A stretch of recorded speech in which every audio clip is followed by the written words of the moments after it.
৬ মাসের পর থেকে বাচ্চাদের জন্য বাড়িতেই স্বাস্থ্যকর উপায়ে হোমমেড সেরেলাক বা সিরিয়াল রেসিপি শেয়ার করব। আর এর জন্য প্রথমে একটা বাটিতে নিয়ে নিচ্ছি 1/4 কাপ পরিমাণ ভাতের চাল, দিয়ে দিচ্ছি এখানে 1/4 কাপ পরিমাণ পোলাওয়ের চাল, এরপর আমি এখানে দিয়ে দিচ্ছি 1/4 কাপ পরিমাণ মসুর ডাল,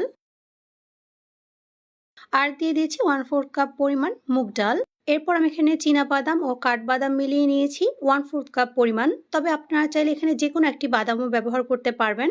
এখন সবকিছুকে একসঙ্গে ভালো করে মিশিয়ে নিব।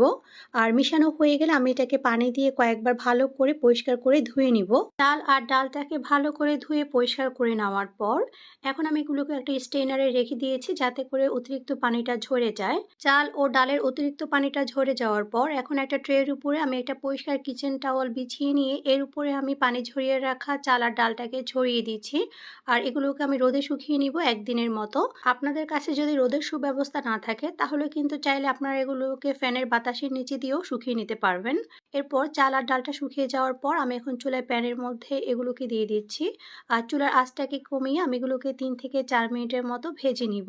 বাজারের অস্বাস্থ্যকর সেরেলাক না কিনে আপনারা চাইলে কিন্তু বাচ্চাদেরকে বাড়িতে এইভাবে স্বাস্থ্যকর উপায়ে সেরেলাকটা বানিয়ে দিতে পারেন। আর সেরেলাকটা কিন্তু বাচ্চাদের বয়স ভেদে বিভিন্ন জিনিস আপনারা অ্যাড করতে পারবেন। চাইলে কিন্তু এখানে আপনারা খেজুরও অ্যাড করতে পারবেন।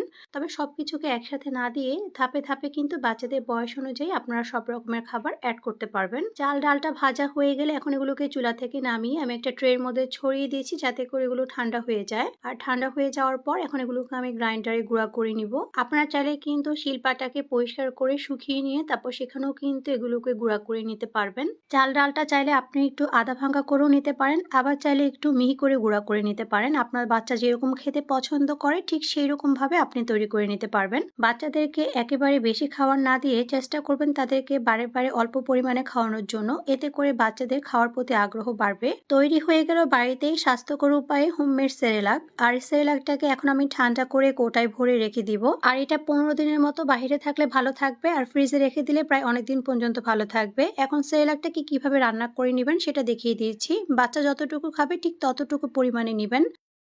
এরপর আমি এখানে দিয়ে দিচ্ছি পরিমাণ মতো পানি। আর পানি দিয়ে আমি এখন এটাকে ভালো করে মিশিয়ে নিয়ে এটাকে আমি প্রায় 7 থেকে 8 মিনিটের মতো রান্না করে নিব।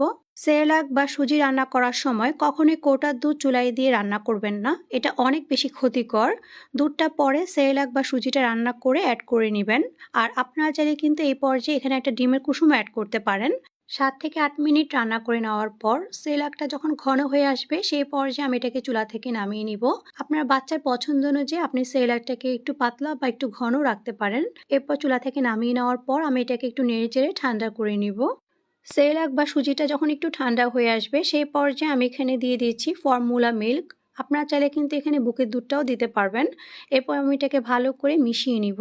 আর এটাকে ভালো করে মিশিয়ে নেওয়ার পর এখন আপনারা আপনাদের পছন্দ মতো বাচ্চাদেরকে চামচ অথবা ফিটারের সাহায্যে এটাকে খাওয়াতে পারেন। তৈরি হয়ে গেল কম খরচে বাড়িতেই স্বাস্থ্যকর উপায়ে হোমমেড সেরেলাক। আর আজকের এই সেরেলাক রেসিপিটি যদি আপনাদের কাছে ভালো লেগে থাকে তাহলে অবশ্যই আপনাদের ফ্রেন্ডস ও ফ্যামিলির সাথে শেয়ার করবেন।